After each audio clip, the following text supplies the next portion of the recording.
아멘. 하나님은 살아계십니다. 살아계신 주님의 크신 은혜를 받는 여러분 되기를 축복합니다. 오늘은 새로운 말씀 시리즈를 보겠습니다. 오늘은 리크리스천이라는 제목 첫 번째, 우리 이기적인 그리스도인이라는 제목의 말씀을 보도록 하겠습니다. 네. 제목을 이렇게 리크리스천이라고 딱 보니까요, 이런 단어가 있나 생각이 드는데요, 이런 단어는 아마 없는 것 같아요. 저도 본 적이 없어요. 왜냐하면 제가 처음 만든 단어이기 때문입니다. 앞에 다시 시작하자라는 의미의 리라는 단어를 한번 붙여보았어요. 네, 우리가 다시 그리스도인답게, 다시 그리스도인으로 도전받고 결단하는 시간이 되었으면 좋겠어요. 2024년 이제 하반기가 시작됐습니다. 6개월 남았어요. 여러분 어떻게 천국 백성답게 사시겠습니까? 네, 오늘 말씀을 통해 또 이어지는 제가 한 6번 정도 금요 심야 예배 리크리스천이라는 주제의 말씀을 정리하고 있는데요, 다시 한번 내가 말씀 앞에 회개하고 새롭게 성도다운 성도, 그리스도인다운 그리스도인으로 결단하고 은혜 받는 여러분 되길 축복합니다. 여러분 교회에 오시면 어떤 마음이 들어요? 교회에 오시면? 전에는 교회 오면 기쁨이 있어요. 기쁨. 교회 오면 참 좋다. 그리고 때로는 어떤 은혜가 있을까? 말씀, 또 성도의 교제, 또 어떤 새로운 영적인 체험, 경험, 흥분이 되기도 했습니다. 그리고 새로운 사람들과 또 교회가 변화되는 모습을 기대하기도 했습니다. 그러나 신앙생활을 하다 보면 어느 순간 영적인 매너리즘이라고 표현할까요? 흥분도 기대도 기쁨도 좀 사라진, 그래서 어느 순간 형식적으로 때에 맞춰서 교회 왔다가 가고, 의무적으로 예배를 드리고, 내가 지금 예배를 드리고 있지만 그리스도인이 맞지만 이 마음속에 이 끓어오르는 하나님에 대한, 예수 그리스도에 대한 감격과 복음에 대한 기쁨이 좀 사라진 채 이렇게 다람쥐 쳇바퀴 돌듯 이렇게 살아갈 때도 있는 것 같아요. 원래 가치, 진짜 가치가 있는 곳에는 가짜가 있습니다. 여러분 명품 비싼 거 있죠? 가방 하나에 뭐 200만 원, 300만 원, 안 비싼 건가요? 뭐 1000만 원, 2000만 원 비싼 거에 보면 명품 가방에는 꼭 뭐가 따라 붙죠? 네, 가짜가 붙죠. 이미테이션, 가짜.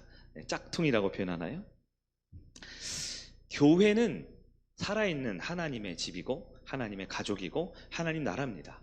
교회는 정통이에요. 진실입니다. 그렇기 때문에 교회에는 항상 뭐가 따라 붙어요? 이단이, 가짜가 붙게 돼 있는 거예요.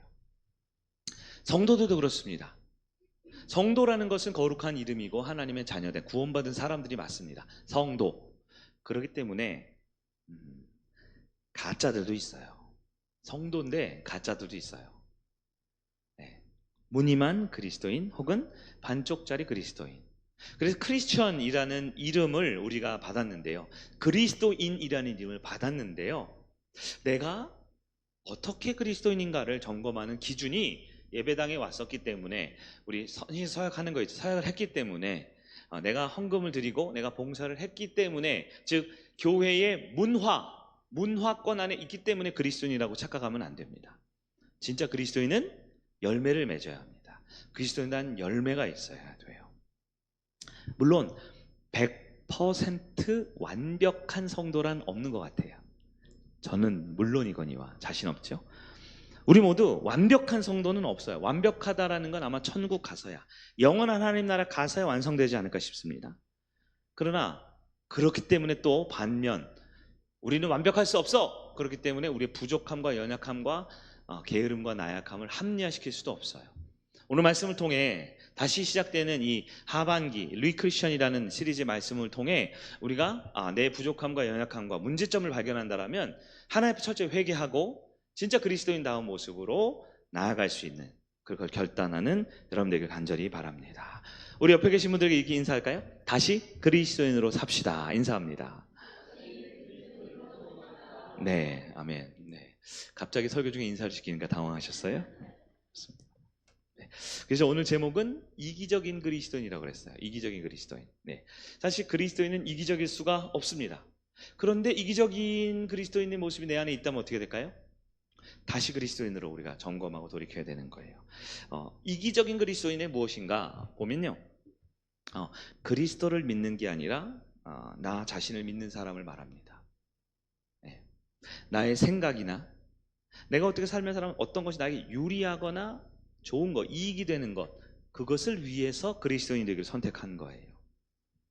예수님의 말씀의 기준대로 살아가는 게 아니라 내 방식대로 살아가다가 예수님 말씀이 나에게 도움이 되거나 좋으면 아멘이고요, 나에게 좀 불편하거나 힘든 말씀이거나 도저히 못할 것 같으면 한쪽으로 밀어버리는 사람을 이기적인 그리스도인이라고 합니다. 여러분, 이기적인 그리스도인은 그리스도인일까요? 아닐까요? 네, 그래서 말씀이 필요한 것 같아요. 그리스도인만 하나님의 자녀에게 천국에 갑니다. 이기적인 사람은 하나님 나라 백성이 될 수 없을 것 같아요. 근데 문제는 진짜에는 가짜가 꼬이고 명품에는 짝퉁이 있는 것처럼 참 성도 그리스도인의 삶에는 여러 가지 부족한 부분, 불순물이 꼬이는데요, 그래서 이기적인 그리스도인이라는 사람들이 생겨나고 있는 것 같아요. 이기적인 그리스도인은 어디 있습니까? 교회 밖에 있을까요? 아닙니다. 교회 밖에는 이기적인 그리스도인이 없어요. 놀랍게도 진짜의 가짜가 꼬이는 것처럼요, 이기적인 그리스도인은 교회 안에 있습니다. 네. 그리고 이기적인 그리스도인들은 구원받고 예수를 만나야 돼요. 이기적인 그리스도인 상태로는 하나님 나라에 갈 수가 없겠지만 그 이기적인이라는 딱지를 떼버리고 리크리스천, 다시 그리스도인으로서, 참 그리스도인으로서 변화되고 도전하여 결단한다라면 우리는 내 모습 가운데 이기적인이라는 부분을 확실하게 지워버리고 참 그리스도인이 될 수 있기를 예수님의 이름으로 축원합니다. 첫 번째로 우리 살펴볼 것은 그럼 그리스도인이 무엇인지 한번 봐야 될 것 같아요. 이번 시리즈 전체 주제이면서 대전제입니다. 그리스도인은 무엇이냐? 네, 그리스도인이라는 말을 우리가 그냥 내 마음대로 해석하면 안 되는 거예요. 그래서 교회 다니니까 그리스도인이다? 아닙니다. 성경을 차에다가 넣고 다니니까 그리스도인이다? 아니에요. 내가 어렸을 때 잘 기억은 안 나는데 아무개 교회 아무개 목사님 세례를 받은 것 같기도 하고 아닌 것 같기도 하고 그러면 그리스도인이 되는 게 아닙니다. 그리스도인이 무엇이냐? 한번 성경에서 볼 필요가 있겠죠. 여러분, 성경에 그리스도인이라는 말이 몇 번 나오는 줄 아세요? 그리스도인이라는 말이 많지 않습니다. 딱 3번 나옵니다. 구약 성경에 그리스도인이라는 말이 나올까요? 나올 리가 없겠죠. 그리스도인은 예수 그리스도, 구원자이신 예수님 오신 이후에 정해진 표현이기 때문입니다. 성경에 딱 3번 나오는데요, 우리 간단하게 한번 살펴볼게요. 첫 번째는 여러분 수리아 안디옥이라는 지역에서 첫 번째로 나왔습니다. 사도행전 11장 26절이에요. 이렇게 돼 있죠. 만남에 안디옥에 데리고 와서 둘이 교회에 1년간 모여 있어 큰 무리를 가르쳤고 제자들이 안디옥에서 비로소 그리스도인이라 일컬음을 받게 되었더라. 아멘. 안디옥이라는 도시에 비로소 그리스도인이다 일컬음, 무슨 뜻이에요? 그게 불려졌다라는 거죠. 누가? 바로 위에 누가? 제자들이. 누구의 제자일까요? 예수님의 제자들이에요. 안디옥이라는, 지금은 튀르키예 지역이에요. 튀르키예. 수리아 안디옥이 원래는 이제 옛날에 시리아였거든요. 이스라엘 위에, 레바논 위에, 시리아 위에 튀르키예거든요. 터키. 그 경계 지역인데 지금은 이제 튀르키예와 시리아 경계선 지역인데요. 이 안디옥이 여러분 바울의 1차, 2차, 3차 전도 여행의 시작 지점이잖아요. 그래서 선교의 시작 지점이에요. 선교 센터가 있는 곳이에요. 예. 안디옥에서 예수님의 제자들이 모여서 이제 말씀 훈련하고 제자 훈련을 하는데 그 안디옥에 사는 주민들이, 안디옥 시민들이, 안디옥 백성들이 예수님의 제자들을 보고 처음으로 뭐라고 불렀다고요? 그리스도인. 왜 그리스도인을 불렀냐면 그들이, 즉 제자들이 말하고 행동하는 게 누구를 닮았을까요? 예수님을 닮았기 때문에 그리스도인이라고 불렀어요. 성도들의 삶의 방식, 성도들이 가지고 있는 가치관, 성도들이 살아가는 성품, 성도들이 물건을 사고 팔고 성도들이 주변 사람들과 관계 맺는 것이 누구를 닮았다고요? 예수님을 닮아서 성경에 처음으로 사도행전 11장에 안디옥에 있는 믿는 사람들이, 안 믿는 사람들이, 안 믿는 사람들이 누구 보고? 예수님의 제자들 보고 저 그리스도인들, 예수 닮은 사람들 이렇게 불렀다라는 거예요. 뉘앙스를 보면 우리 한국 사회 보면 저 예수쟁이라고 불렀다라는 겁니다. 예수쟁이. 당시에 예수님의 제자들로서는 너 예수님 닮은 것 같아, 너 말하고 행동하는 거 보니까 예수님 닮은 것 같아. 여러분, 영광스러울까요? 부끄럽고 수치스러울까요?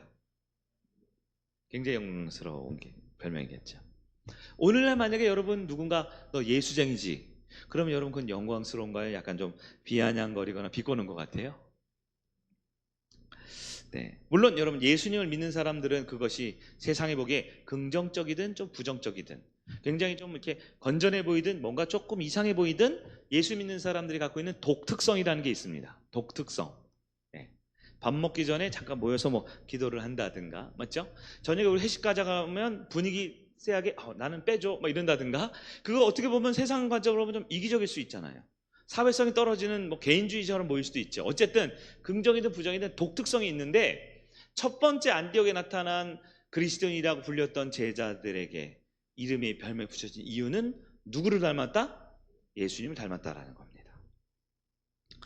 두 번째는 사도행전 26장입니다. 한참 지나서요. 26장. 바울이 그리스도인이라는 이름을 듣습니다. 바울이 4차 전도 여행이라고 불리는 로마의 당국에 잡혀서 이제 로마 당국으로 끌려가기 전에 있었던 일이에요. 26절, 26에 28절. 아그리빠가 바울에게 이르되 내가 적은 말로 나를 권하여 그리스도인이 되게 하려 하는도다. 여러분 이 배경을 이해할 필요가 있어요. 바울이 지금 어디에 갇혔을까요? 감옥에 갇혔습니다. 억울하게 갇혔습니다. 유대인들의 고소를 받아서. 실제로 유대법이든 로마법이든 따지고 보면 바울은 감옥에 갇힐 이유가 없었어요. 시종일관 부당한 대우를 받았습니다. 그러다 나중에 바울이 로마 시민권자라는 것이 밝혀지면서 갑자기 사태가 전환되기 시작하죠. 근데 여러분 바울이 이쯤 되면 뭐라고 할까요? 나 로마 사람이야, 나 법적으로 문제없어, 나 이런 사람이야 해야 되는데, 바울은 시종일관 자기 상황, 자기 처지, 자기의 모습에 대해서 말하지 않습니다. 무슨 얘기만 할까요? 예수 그리스도의 얘기만 하는 거예요. 그래서 아그리빠가 딱 보기에 쟤 그냥 별거 없어 풀어줘 생각하는 거예요.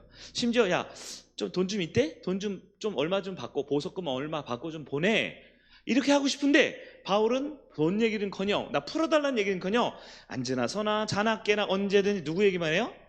예수님 얘기하는 거예요. 그러니까 아그리빠는 돈 좀 벌어보려고 했는데, 이 뒷돈이라 받아보려고 했는데 그게 안 되니까 바울 와서 좀 얘기 좀 해봐, 너 사정 좀 들어보자. 근데 보통 저 억울해요, 저 원래 뭐 이런 거 하는 사람 아니에요, 이런 얘기 됐는데 항상 누구 얘기만 하냐면 예수님 얘기만 하니까 이 아그리빠가 너 돈도 안 주면서 그 몇 마디 말로 나를 뭐가 되리가 한다고요? 그리스도인이 되게 하는, 그리스도인 되게 하는. 적어도 바울이 이 별명을 들은 이유는 분명합니다. 바울은 머릿속에 말하는 거, 생각하는 게 온통 누구밖에 없어요? 예수님밖에 없었다라는 겁니다. 그래서 아그리빠가 너나 그리스도인 돼, 왜 나까지 그리스도인 되게 만들려고 그래? 돈도 안 주면서. 이렇게 얘기를 하고 있는 거예요. 지금 적은 말로 나를 그리스도인 되게 하려 한다, 이렇게 하는 거죠. 세 번째 하나 더 나오는 건 베드로서에 나옵니다. 베드로 4장 16절입니다.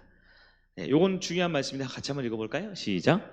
만일 그리스도인으로 고난을 받으면 부끄러워하지 말고 도리어 그 이름으로 하나님께 영광을 돌리라. 아멘. 여러분 베드로가 그리스도인으로서 고난을 받으면, 여러분 고난 받는 건 좋은 일이에요, 안 좋은 일이에요? 딱 봐도 뭐 이렇게 좋은 일은 아니죠. 당시 초대교회 상황에 뭔가 고난을 받는다라는 거 그냥 뭐 몇 푼 뜯긴다 이런 뜻 아니에요. 그냥 억울한 일 당한다 이런 게 아니에요. 신체적으로 굉장히 위협적일 수도 있고요, 목숨이 달린 일일 수도 있다는 얘기입니다. 소중한 가족이나 내 재산에 큰 피해를 볼 수도 있는 일입니다. 여기서 말하는 고난은. 그런데 누구로서 고난을 받으면? 그리스도인으로 고난을 받으면 어떻게 하라고요? 부끄러워하지 말고, 피하지 말고, 이것에 대해 수치스러워하지 말고 하나님께 영광을 돌리라. 여러분 베드로가 그리스도의 이름을 자랑스러워하고 있나요? 부끄러워하고 있나요? 이 이름에 자부심을 좀 갖고 있는 것 같아요? 억울한 일 당하면 어떻게 돼요? 나 그런 거 아니야 라고 해명해야 되잖아요. 네? 백을 쓰든 돈을 쓰든 뭘 써든 이걸 벗어나야 되잖아요. 근데 누구의 이름으로 억울한 일을 당했어요? 그리스도인이라는 이름으로 억울한 일을 당하면 그 이름 자체가 워낙 자부심이 있기 때문에, 그 이름 자체가 워낙 존귀한 이름이기 때문에 그래? 그리스도인이라는 이름 때문에 그런 거야? 그럼 해명할 것도 없어. 그냥 당해, 손해봐. 그리고 하나님께 영광을 돌려. 할 정도로 자부심이 가득했다라는 겁니다. 신약 성경에 딱 3번 나옵니다. 그리스도인이라는 이름, 우리가 크리스천이라고 부르고 그리스도인이라고 부르고 성도라고 부르는 이름은 이 3번에 기인하는 거예요. 공통점이 뭡니까? 전부 다 예수님을 제대로 따를 때만 나타날 수 있는 이름입니다. 흔들림 없는 성도의 정체성이 뭡니까? 그리스도인이란 예수님을 따르는 사람, 예수님을 닮는 사람, 예수님처럼 되기를 원하는 사람들이 그리스도인이라는 거예요. 여러분 한번 정리해 봅시다. 나는 그리스도인이 맞습니까? 그리스도인이라는 이름만 갖는 것이 아니라 예수님 때문에 뭔가 사람들에게 칭찬을 받거나 예수님 때문에 내 유불리를 따지지 않고 예수님의 이름을 가진 것을 기뻐하거나 심지어는 고난을 받을지언정 희생과 억울한 일을 받아도 나 그리스도인이야 라는 것을 가장 맨 앞에 세울 수 있는 사람이 되고 있습니까? 두 번째 한번 넘어가 볼게요. 그런데 그리스도인은 예수님을 닮은, 예수님을 따르는, 예수님처럼 되려는 그리스도인 성도의 정체성인데요. 실제도 그리스도인으로 살아가지만 흔들릴 때가 있어요. 두 번째, 사탄의 놀이터가 될 때가 있다는 겁니다. 언제냐? 바로 내 생각으로 가득 찰 때입니다. 마태복음 16장 21절에서 22절, 우리 천천히 21절 22절 같이 한번 읽어보겠습니다. 시작. 그리스도께서 자기가 예루살렘에 올라가 장로들과 대제사장들과 서기관들에게 많은 고난을 받고 죽임을 당하고 제3일에 살아나야 할 것을 제자들에게 비로소 나타내시니 베드로가 예수를 붙들고 항변하여 이르되 주여 그리 마옵소서 이 일이 결코 주께 미치지 아니하리이다. 아멘. 문맥을 이해하시겠죠? 예수님께서 고난당한다, 십자가 죽을 거다, 큰일이 당한다 라고 말하니까 베드로가 뭐라 그랬어요? 안 됩니다 이렇게 한 거예요. 주님 그러시면 안 됩니다. 여러분 윤리적인 관점으로 볼 때 혹은 상식적으로 볼 때 베드로가 말을 제대로 했어요? 틀리게 했어요? 제대로 한 거 아닙니까? 이런 거죠. 아랫사람이 있는데요, 윗사람, 내가 좋아하고 존경하는 윗사람이 고난을 당한대요. 그럼 걱정해야 돼요? 팔짱 끼고 구경해야 돼요? 걱정하는 거 맞아요? 직장 상사, 내가 존경한 직장 상사가 곤경에 처합니다. 어려움이 당해요. 그럼 부하 직원이 그거 그렇게 하시면 안 돼요. 이게 더 좋을 것 같아요 라고 직장 상사에게 조언을 하거나 걱정해주는 말 할 수 있어요? 없어요? 있죠. 가족 중에 누가 한 명이 너무 힘들고 너무 피곤하게 일을 하면 나머지 가족이 너무 힘들게 일하지 말고 좀 쉬면서 해 라고 안위를 챙길 수 있어요? 없어요? 있죠. 베드로가 지금 그렇게 하는 거 아닙니까? 예수 그리스도께서 그가 당하고 겪어야 할 일들에서 말하니까 주여 그리 마옵소서 이 일이 결코 주께 미치지 아니하리이다 이렇게 말하는 거 괜찮지 않습니까? 어때요? 그렇죠. 근데 이 베드로가 하는 말을 우리는 사람인지라 다 이해할 수 없지만 그의 말에 힌트를 얻을 수 있어요. 베드로가 왜 잘못됐는지 힌트가 보면 베드로가 예수를 붙들고 어떻게 했다고 되어 있죠? 항변하여, 영어로 리부크, 뭐냐면 책망하다, 꾸짖다라는 뜻이에요. 근데 이걸 어떻게 보면 앞에 붙들고가 붙어 있어요. 예? 예수님께서 이렇게 말할 때 예수님은 어떻게 했다고요? 붙잡았어요. 왜 붙잡았어요? 여러분 누군가 말을 할 때 앞에 있는 사람 확 붙잡고 말을 할 때가 있어요? 저 같으면 웬만하면 붙잡고 얘기를 잘 안 하는데 하여튼 붙들고 뭐예요? 내 말만 들으라는 얘기죠. 강하게 책망을 하거나 꾸짖고 있는 겁니다. 베드로는 지금 마음속에 분노함이 있다는 것을 그의 행동을 통해 조금 볼 수 있어요. 붙들고 강하게 예수님을 꾸짖고 항변하는 겁니다.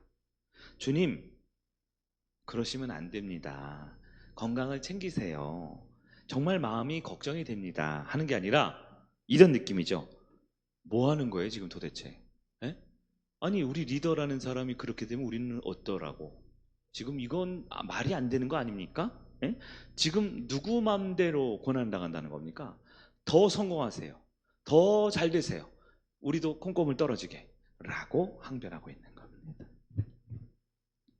겉보기 베드로의 말은 충성스러운 부하 혹은 제자의 말처럼 보이지만 예수님은 여러분 아시죠? 예수님은 우리의 겉모습이나 말이 아닌 무엇을 보실 수 있죠? 중심을 보실 수 있는 분이죠. 중심을. 그래서 예수님께서 베드로의 중심을 아셨던 것 같아요. 우리가 알 수 있는 방법은 딱 하나입니다. 그 다음 절인 23절을 보는 것밖에 없어요. 23절 예수님께서 뭐라 그랬죠? 예수께서 돌이키시면 베드로에게 이르시되 같이요 시작 사탄아 내 뒤로 물러가라 너는 나를 넘어지게 하는 자로다 내가 하나님의 일을 생각하지 아니하고 도리어 사람의 일을 생각하는도다. 여러분 예수님께서 베드로를 뭐라고 부르셨죠? 이거 좀 심한 거 아닙니까? 평소에 예수님 베드로를 부를 때 제가 찾아봤어요. 그러니까 시모나 이렇게 부르거나 베드로야 부르거나 이 사람아 이렇게 부른 적도 있어요. 이 사람아. 이 뉘앙스가 이 사람아 이건지 이 사람아 이건지 모르겠지만 어쨌든 사탄은 아니에요. 사탄은 뭘까요? 야 이놈의 XX야 욕보다 더 심한 거 아닙니까? 사탄은 뭐예요? 사탄은 거의 끝까지 간 거 아니에요? 왜 예수님께서 베드로를 사탄이라고 불렀을까요? 기분이 나빠서? 뭔가 실수를 크게 해서 화가 쌓여서? 아니죠. 베드로가 하는 말과 행동이 말로는 겉으로 보기에는 나를 위해 주는 것처럼 보이지만 결국은 누구를 위한 일이에요? 네, 하나님의 영광을 가리우고 사탄, 마귀의 일을 하고 있기 때문에 사탄아 물러가라라고 했다라는 겁니다. 예수님이 베드로에게 사탄이라고 부른 이유가 뭘까요? 네, 예수님은 베드로의 마음에 무엇이 있는지를 알기 때문에 그렇습니다. 내 안에 무엇이 있는지 나는 잘 모를 때가 있습니다. 옆에 있는 분들의 마음속에 무엇이 있는지 옆에 있는 분들은 잘 모를 때가 있어요. 심지어 가족이라 해도요. 그런데 우리 주님은 알고 계십니다. 내 마음에 무엇이 있는지, 내 옆에 계신 분의 마음에 무엇이 있는지, 우리 성일교회 성도들 한 분 한 분의 마음에 무엇이 있는지, 정말 참 그리스도인으로서 예수님을 닮기를 원하는지, 예수님 때문에 고난과 희생 당해도 자랑스러워하는 마음인지, 아니면 오늘 말씀에서 우리가 한번 비교해 보고자 하는 이기적인 그리스도인, 예수를 믿는 게 아니라 나를 믿고 주님을 따르는 게 아니라 나를 따르고 주님을 향한 믿음을 갖는 것이 아니라 나를 향한 믿음만 갖고 있는지 아닌지를 주님은 아신다라는 겁니다. 여러분 오늘 밤에 우리 주님께서 여러분의 이름을 아무개야 부르면서 여러분의 이름을 제대로 불러주실까요? 아니면 이 사람아 이렇게 부르실까요? 아니면 내 뒤로 물러가라 사탄아 라고 부르실까요? 사탄의 목적은 뭡니까? 성도를 실족시키는 겁니다. 예수님 그러셨죠? 너는 나를 넘어지게 하는 자로다. 이게 사탄이 하는 일이에요. 그래서 베드로가 한 말이 사탄의 말처럼 예수님께서 표현하신 겁니다. 여러분 우리를 넘어뜨립니다. 제자들도 넘어뜨렸고 심지어 예수님도 넘어뜨리려고 마태복음 4장에 보면 시험 당하시는 장면이 있죠. 3번 시험하시죠. 예수님을 넘어뜨리려고요. 예수님 결정적으로 베드로에게 두 가지 일을 비교합니다. 하나님의 일과 누구의 일? 사람의 일. 잘 보십시오. 하나님의 일과 사탄 마귀의 일이 아닙니다. 하나님의 일과 누구의 일? 사람의 생각. 그 사람의 생각을 아주 교묘하게 표현하면 뭐예요? 주님 그런 고통 당하시면 안 돼요 라는 윤리적이고 신사적이고 굉장히 후배가 선배에게 제자가 스승에게 해주는 좋은 말처럼 보인다 할지라도 하나님의 일이 아니면 누구의 일이에요? 사탄의 일입니다. 사탄의 일. 그것이 사람의 일로 이어지는 것이죠. 중요한 말씀 우리는 교훈을 얻어야 합니다. 내 영혼에 내 생각이 가득할 때 우리는 사탄의 놀이터가 된다는 것입니다. 내 안에 저 사람 찔러 죽여야지, 내 영혼에 온 세상을 다 폭파시켜버려야지, 내 영혼에 무슨 살인, 강도, 나쁜 짓을 해야지 하는 것만이 사탄의 생각이 아니에요. 내 안에 하나님의 일이 아니라 내 생각이 가득할 때 그것을 사단의 놀이터가 된다는 겁니다. 우리 예수님께서 우리에게 이 베드로의 이야기를 통해서 말씀해주고 있어요. 우리 주님은 우리의 마음속에 무엇이 있는지 알고 있습니다. 네. 주님을 향한 예배인지 내가 잘 먹고 잘 살기 위한 나를 위한 예배인지 알고 있습니다. 참 그리스도인인지 아니면 왜 크리스천이 되어야 할 이기적인 무리의 모습인지 주님을 알고 있습니다. 여러분 내 생각, 내 뜻, 내 계획, 내 감정 물론 우리 가운데는 있습니다. 그러나 그리스도인이 된다는 게 무엇입니까? 예수님을 따르는 사람입니다. 예수님을 닮는 사람입니다. 예수님처럼 되는 겁니다. 그래서 안디옥 주민들, 예수 안 믿는 사람들이 보기에도 저 예수쟁이들, 그리스도인들이라고 말하는 겁니다. 바울을 보고 야 네가 그만 좀 말해. 네 말만 열면, 입만 열면 어떻게 풀려나가겠다 뭐가 아니고 입만 열면 안전한 사람은 그냥 예수 얘기만 하네. 난 너처럼 그리스도인이 되고 싶지 않아 라고 말할 정도로 안전한 사람은 예수로 꽉 찬 겁니다. 베드로의 고백처럼 억울한 일 당하고 고난을 당해도 예수님 때문이라고? 그럼 나 그냥 억울할래. 나 고난 당할래. 차라리 그게 나아. 예수님 때문에 어떤 희생과 고난이라도 감당하고 싶어하는 사람들이 그리스도인이라는 거예요. 그리스도인이 아닌 이기적인 그리스도인이 뭐예요? 사탄으로 가득 차고 악한 걸로 가득 찬 거? 아니요. 예수님으로 가득 차지 않은 모든 것이, 즉 내 생각으로 가득한 것이 바로 사탄의 놀이터, 이기적인 그리스도인이 된다라는 겁니다. 여러분, 가룟 유다가 예수님을 팔았습니다. 왜 팔았어요? 돈에 미쳤죠? 아니던데요? 나중에 후회해가지고 돈 돌려줬잖아요. 네? 가룟 유다가 왜요? 이단에 빠졌습니까? 돈이 급해가지고 뭐 전셋값 메꾸려고 그랬습니까? 왜 그랬습니까? 우리가 가룟 유다의 모습을 보면 딱 한 가지 아주 중요한 교훈, 두렵지만 기억해야 합니다. 잠깐 자기 생각으로 가득 찼던 겁니다. 이대로 예수님 믿을 수 없어. 맨날 힘든 얘기만 하고 죽는다는 얘기만 하고 잡혀간다는 얘기만 하고 그럴 바엔 저분 말고 다른 사람 스스로 여기자. 그냥 돈이나 좀 챙기자. 돈도 많이 받은 것도 아니에요. 그냥 몇 푼이에요, 몇 푼. 뭘까요? 자기 잣대로, 자기 생각으로, 그 알량한 내 지식과 내 경험은 내가 가진 몇 가지로 예수를 판단하는 순간 사탄의 놀이터가 됩니다. 그리고 구원 역사는 그 마귀에 잠깐 넘어갔던, 심지어 여러분 가룟 유다가 예수님 판단하면 바로 회하죠. 바로 해서 돈 갖다 주죠. 그 잠깐의 역사를 통해 인류를 구원하기 위한 계획을 세우셨다라는 거예요. 베드로는 지금 오늘 본문에 예수님 보고 항변하여 붙들고 안 됩니다 주님, 돌아가시면 안 됩니다 말하는 그게 뭐예요? 자기 의와 자기 생각이라는 겁니다. 그것이 곧 사탄의 놀이터가 된 거예요. 세 번째, 예수님을 따른다는 게 뭡니까 그럼? 나의 뜻을 따르지 않는 것입니다. 단순하지만 가장 어려운 게 그거예요. 예수님을 따른다라는 건 마귀 짓을 안 하는 것, 사람 안 죽이는 거, 강도짓 안 하는 거, 욕 안 하는 거 아니에요. 나를 내려놓는 것을 말합니다. 마태복음 16장 24절입니다. 이에 예수께서 제자들에게 이르시되 누구든지 나를 따라오려거든 자기를 부인하고 자기 십자가를 지고 나를 따를 것이니라. 아멘. 여러분, 자기를 부인한다는 게 뭐예요? 내 뜻을 포기한다라는 겁니다. 십자가 언제 쓰는 거예요? 우리로 따지면 자기 관을 들고 따라온다, 이런 뜻이에요. 십자가는 뭐예요? 죽음의 틀이죠. 사형 틀입니다. 살았다 죽었다? 이제 곧 죽었다라는 겁니다. 내 자를 죽었다라는 겁니다. 예수님이 말씀합니다. 예수의 제자 된다라는 것, 주님을 따르는 그리스도인이 된다라는 것은 자기 생각을 따르는 게 아니라 주님의 생각을 따르는 겁니다. 자기 생명을 지키는 것이 아니라 주님을 위해 죽는 것을 말합니다. 25절 누구든지 같이 볼까요? 시작. 누구든지 제 목숨을 구원하고자 하면 잃을 것이요 누구든지 나를 위하여 제 목숨을 잃으면 찾으리라. 아멘. 이 말씀을 듣고 1500년 후에 이순신 장군이 이 얘기를 했어요. 1500년 후에 제 목숨을 구원하고자 하면 잃을 것이요 제 목숨을 잃으면 찾으리라. 한마디로 뭡니까? 죽으라라는 겁니다. 죽으라. 그리고 그 후로 500년 후에 안중근의 어머니가 이 얘기를 했어요. 죽으라, 죽으라.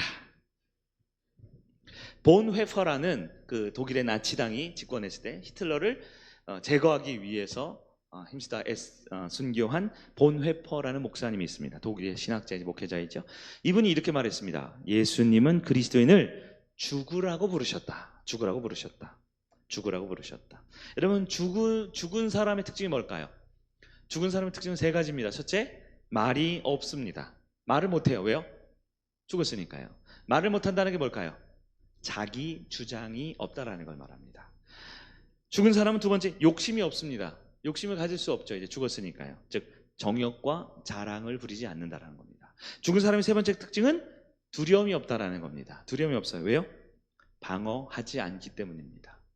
그리스도 안에서 죽으라고 부르셨다라고 본회퍼가 말하면서 해석하기를 자기 주장은 그리스도 앞에 하지 않는 것, 자기 정욕을 그리스도 앞에 내놓지 않는 것, 자기 두려움을, 자기 방어를 하지 않는 것, 이것이 그리스도의 특징이라고 했습니다.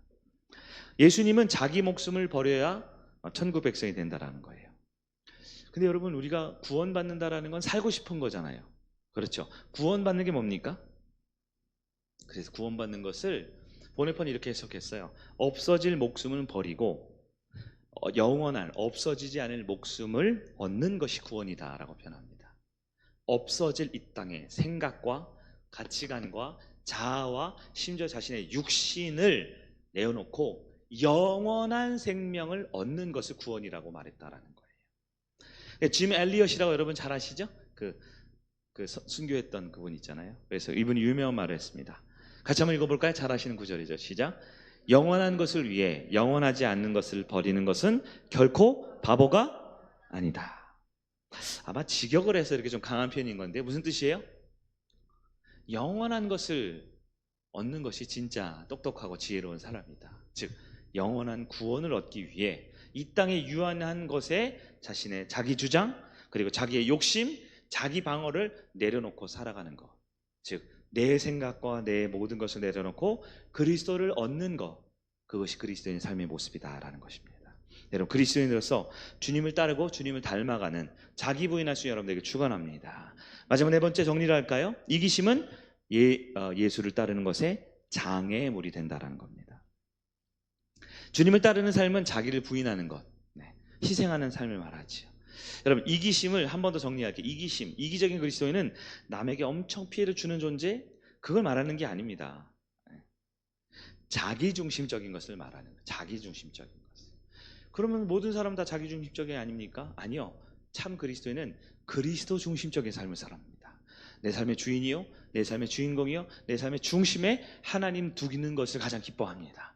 예수 그리스도 두는 것을 기뻐합니다. 그 그리스도의 자발적인 종으로서 주님의 자녀로 주님의 백성으로 주님의 말씀 가운데 거하며 살아갈 때 진정한 자유를 누릴 수 있다라는 것이지요. 여러분, 돈 버는 거 중요하죠? 돈 버는 거. 예. 근데 여러분 잘 아십시오. 돈 버는 것이 돈을 벌기 위해서 돈 버는 게 아니잖아요. 돈 버는 것에 진짜 의미가 있겠죠? 맞죠? 여러분, 사는 것 중요합니까? 근데 사는 게 내가 존재하려고 사는 겁니까? 존재하려고 사는 사람이 가장 미련해요. 돈을 벌려고 돈을 버는 사람이 가장 답답한 거죠. 가장 답답한 거죠. 여러분, 이기적인 그리스도를 잘 이해하셔야 돼요. 이기적인 것은요, 그냥 평탄하게, 순탄하게, 안락하게, 크게 어려움 없이, 크게 뭐 잘 되는 것도 아니고 잘 안 되는 그냥 평범하게 살기를 원하는 것, 큰 일 없이 무리 없이 살아가는 것, 그게 이기적인 그리스도인입니다. 이거 여러분, 교회를 가야 될지 말아야 될지 고민하는 분들이 생기는 게 정상이에요. 많은 사람들이 예수를 평탄하게 살려고요, 별일 없이 살려고요, 큰일 당하지 않으려고요, 그렇게 살거든요. 내가 예수 믿어서 떼돈 벌기는 어려워, 떼돈 벌기보다는 그냥 적당히 벌었으면 좋겠어 라고 생각 예수를 믿기를 원하는데요, 그것을 예수님이 뭐라 그러냐? 이기적인 그리스도인이라고요. 자기중심적 그리스도인이라고 표현한다라는 거예요. 다른 사람에게 피해를 안 주고 살아가면 되느냐? 아니에요. 피해 안 주고 살아가는 것을 그리스도인이라고 하는데, 무슨 그리스도인? 이기적인 그리스도인이라고 합니다. 그러면 참 그리스도인은요? 참 그리스도인은 예수님께 내 인생을 맡깁니다. 그렇기 때문에 희생이 따라와요. 헌신이라는 게 따라옵니다. 불편한 자기를 죽여야 하는 고난이 따라오게 됩니다. 그러나 이기적인 그리스도인은요, 그런 게 없습니다. 남에게 피해는 안 줘요. 다른 사람은 어렵게는 안 해요. 그러나 그저 자기를 위해 살죠. 나를 위해 삽니다. 그래서 돈을 벌고요, 그래서 건강을 챙기고요, 그래서 차 사고 집 사고 뭔가를 이뤄갑니다. 그러나 그 결과가 뭐예요? 나를 위한 거였어요. 그런 사람을 이기적인 그리스도인, 그리스도인의 겉모습은 다 있지만 알고 보면 예수를 믿는 게 아니라 나를 믿는 것, 주님을 섬기는 게 아니라 나의 미래와 나의 꿈과 나의 어떠함을 섬기고 있는 이기적인 그리스도인이지요. 여러분, 자기 생각, 자기 감정, 자기 상황, 자기 시간, 자기의, 자기 계획, 여러분, 부끄러운 사탄의 놀이터로 만들면 안 됩니다. 우리는 다시 그리스도인됨의 의미를 기억해야 합니다. 물론 이 말씀을 듣고 난 87점, 나는 92점, 100점이야, 점수 매길 수는 없어요. 저를 비롯해서 우리 누구도 완벽한 그리스도인이 될 수는 없을 겁니다. 그러나 그렇기 때문에 우리는 그리스도의 장성한 분량, 즉 천국에 가는 그 순간까지 계속 그리스도인이 되기를 결단하고 도전하며 살아야 하는 것입니다. 말씀을 정리해 보도록 합니다. 이기적인 그리스도인, 한 번 더 정리해 볼게요. 이 시대 사람들의 핵심적인 가치관이 10가지가 있대요. 제가 몇 주 전에 샀던 책 중에 하나의 제목 중에 이런 게 있어요. 마음을 따르지 않을 용기. 제가 원래 이 사진에서 보냈어야 되는데 안 보냈네요. 마음을 따르지 않을 용기라는 책이 있는데요. 이게 기독교인의 책이에요. 유명한 미국에 있는 저자가 쓴 책인데요. 마음을 따르지 않을 용기. 즉 내 마음대로 하면 된다 안 된다? 내 마음대로 사는 건 이기적인 그리스도인이라는 겁니다. 10개 챕터가 있는데요. 제목이 이거예요. 첫 번째, 내가 행복하면 된 거야. 맞아요? 틀려요? 내가 행복하면 된 거지. 이게 바로 이기적인 그리스도인이라는 거예요. 참 그리스도인이 아니라는 겁니다. 두 번째 챕터, 꼰대는 사절이야. 지금이 중요해. 번역하다 그렇게 된 건데요. 잔소리하지 마. 자꾸 이렇게 맞는 얘기 하지 마. 그냥 내가 사는 지금이 중요해. 어때요? 세상 모두가 그렇게 말하고 있지 않습니까? 세 번째, 내 마음 가는 대로 하면 돼. 어때요? 그렇게 살고 있었나요 혹시? 내 마음 가는 대로 살면 돼.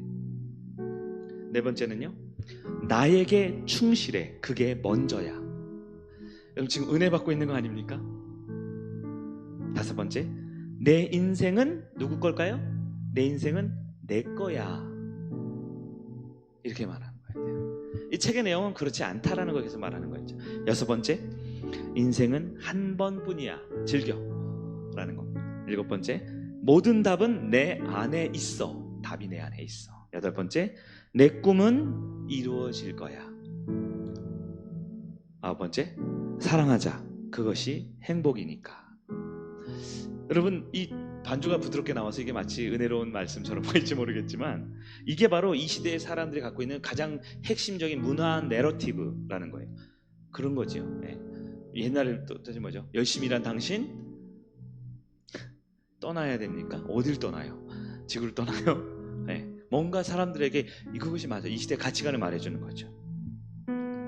이 시대의 흐름은 분명 TV, 언론, 매체, 교육 어디든 예수를 믿는 게 아니라 자기를 믿으라고 합니다. 자기를 믿으라고 합니다. 여러분 나는 어떤 그리스도인입니까? 이 시간 말씀을 한번 점검해보고 기도해봤으면 좋겠어요. 어쩌면 앞으로 이제 금요일마다 이런 말씀들을 좀 한번 점검해보면서 완벽할 수는 없지만 내 안에 그리스도인이라는 이름답지 못한 이기적인 나 중심으로 가득 차 있다라면 우리 한번 돌이켜서 회복해야 할 것입니다. 이기적인 그리스도인은 교회 밖에 없어요. 교회 안에만 있습니다. 그래서 우리가 더 경계하고 주의해야 합니다. 내 어떤 것이 아닌 예수님을 바라보고 주님의 것을 나의 것으로 여길 수 있는 참 그리스도인으로 준비되고 믿음으로 나아가 여러분들에게 간절히 축원합니다. 우리 찬양 하나 부르고 한 번 더 우리 함께 기도하는 시간을 갖기로 원합니다.